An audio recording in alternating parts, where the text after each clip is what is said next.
Welcome back to EarthX 2026. I am here with Jurriaan Kamp, and what a pleasure, because this is really cool, because this is the master, he's the real interviewer, and I'm interviewing the interviewer. What a pleasure.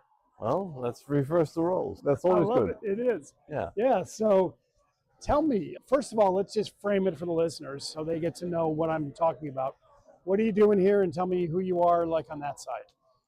Right. Your work, well, your life. what I'm doing is I'm part of the EarthX team in a way, because I contribute to their television for network. Years, right? I mean, well, several years, yes. Yeah. I have been producing and hosting a show on climate solutions for EarthX.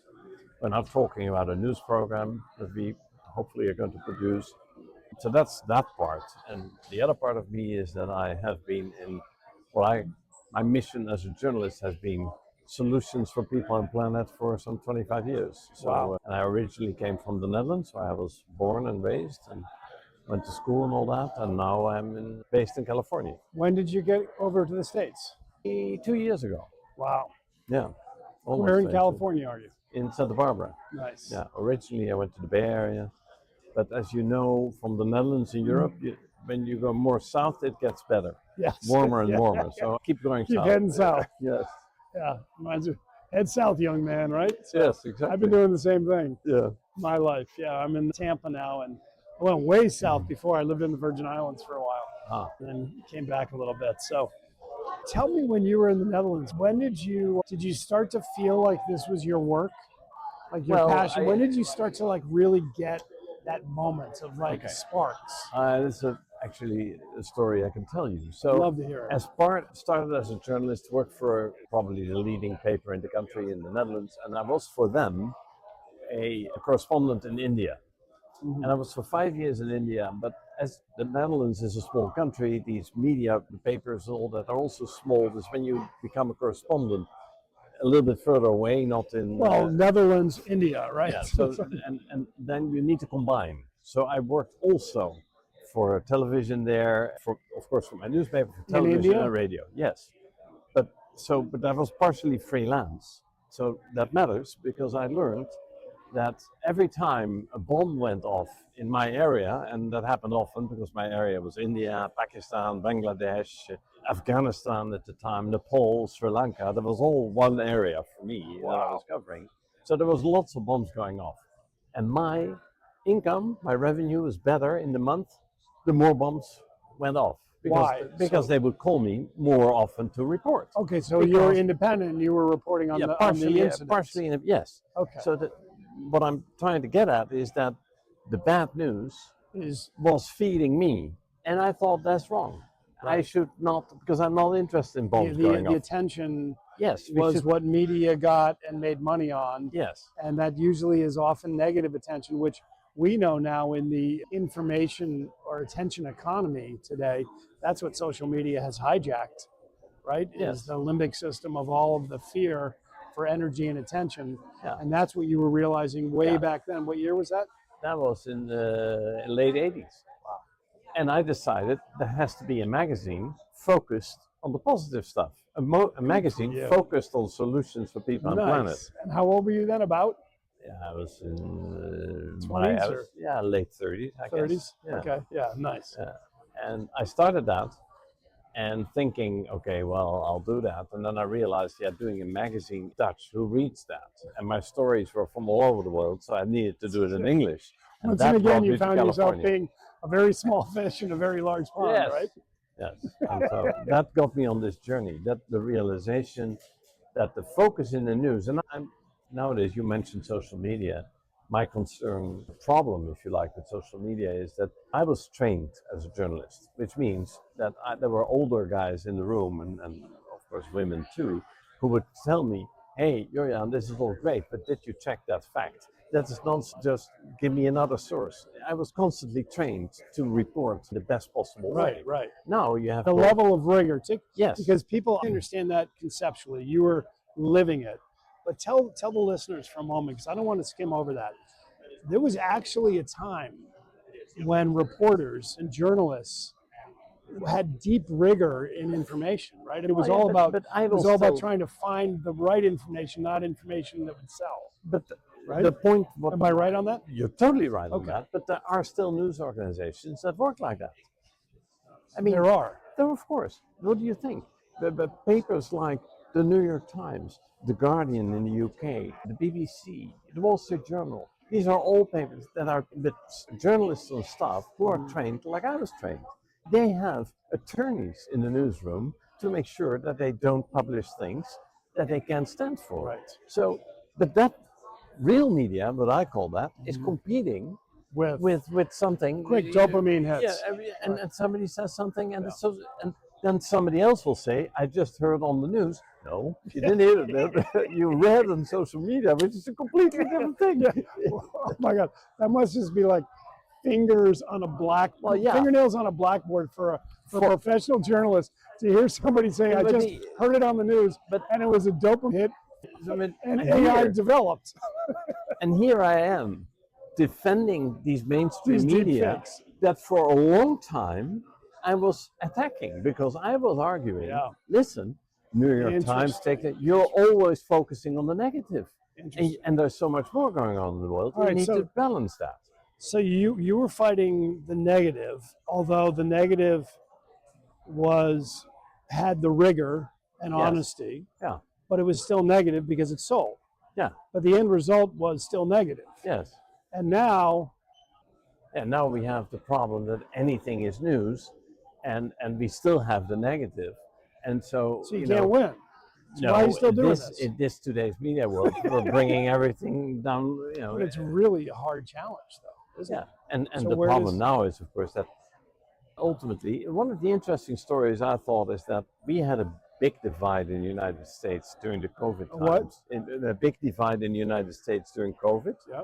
Because some people said this is all a hoax, and other people said, we need to wear masks what a great when we go to bed. Right? All of that. Yeah. But the divide was less so in the UK, in England, right? For the reason that most people were taking the news from one source. In their case, the BBC. Right. We had our news from all these different sources, and we would argue that yes, mask, no mask, whatever it was. But you need to have at some point, some storytelling that brings people together. And if you don't have that in a society, then you get what you see.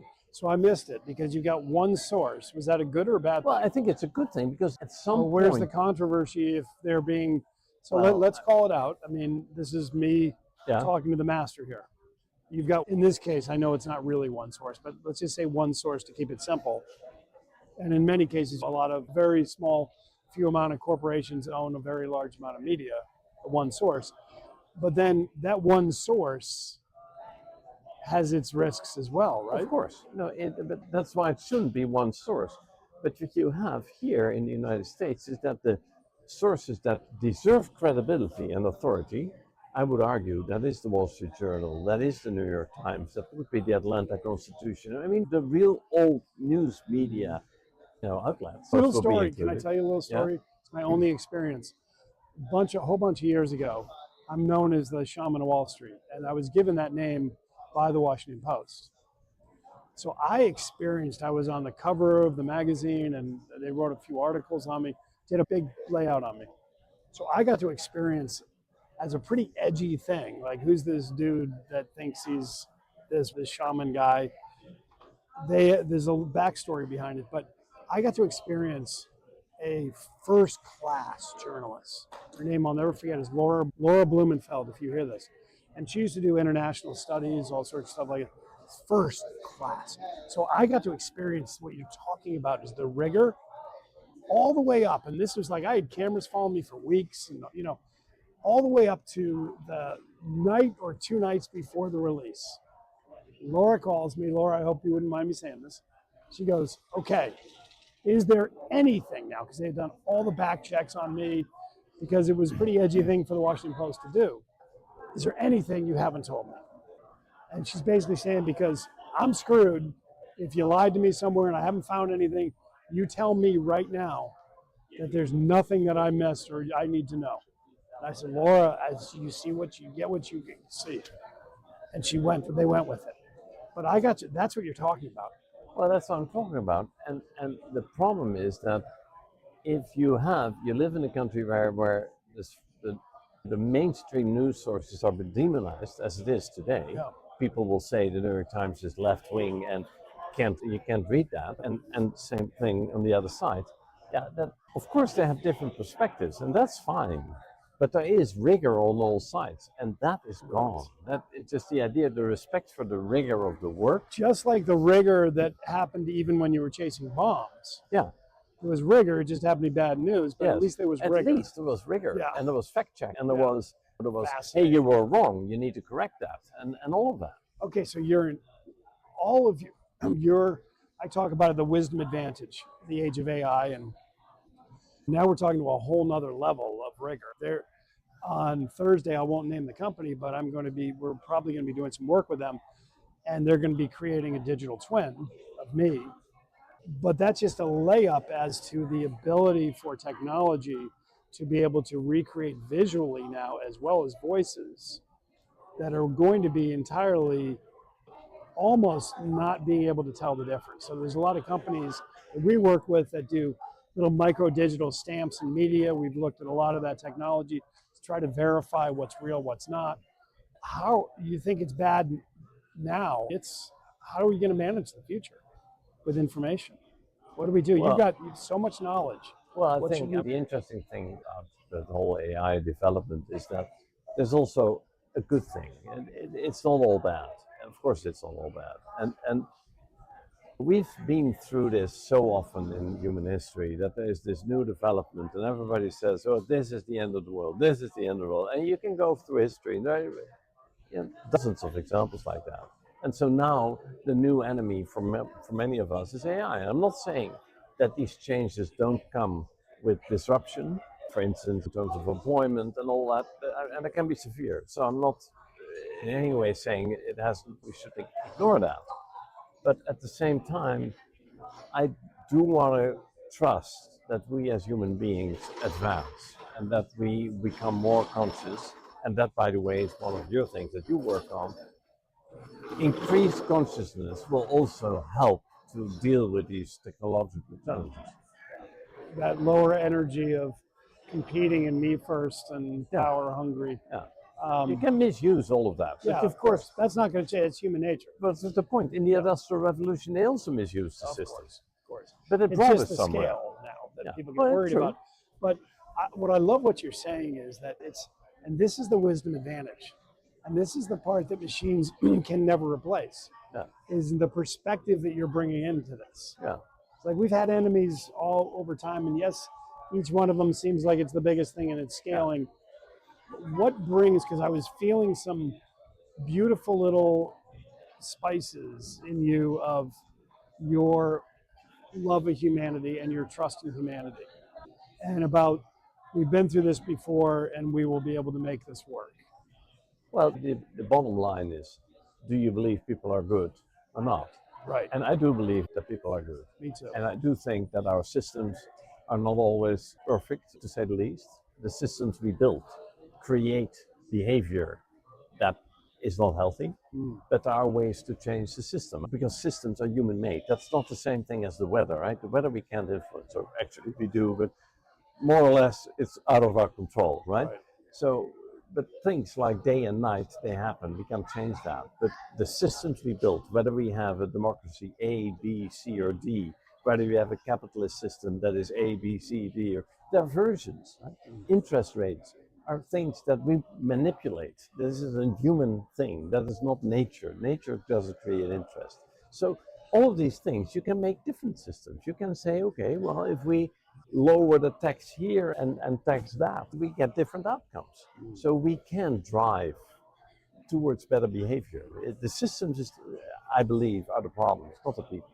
So that's gorgeous. And I know because I'm a rookie compared to you as a master of interviewing people, but what I do know is that you get to have these beautiful conversations of levels of intimacy, right? That are a little unique when you're behind the camera, in front of the camera.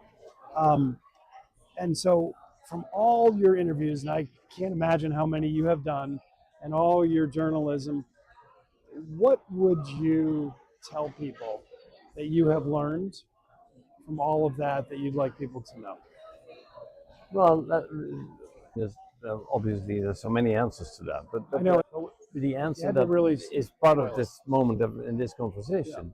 I have really found that many people, all the people basically I've interviewed, want to make this world a better place in their way, right? And they will say, my way is better than your way. Yes. Okay, so that sometimes is a problem because we have to move together. That's an interesting thing. But the point is that people have the intention to contribute to make it better.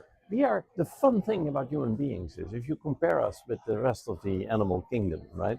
We build, we create, we are amazing creators. We do anything. Just look around. Yeah. Right, that is fun. And that part is positive, it's creative, it's inspiring, it brings people together. That's fun. You're a beautiful man, and this has been such a gift and a pleasure and an honor to be able to be on this side of the camera. And we're going to reverse roles soon, we do it later. We do it again. On your stage.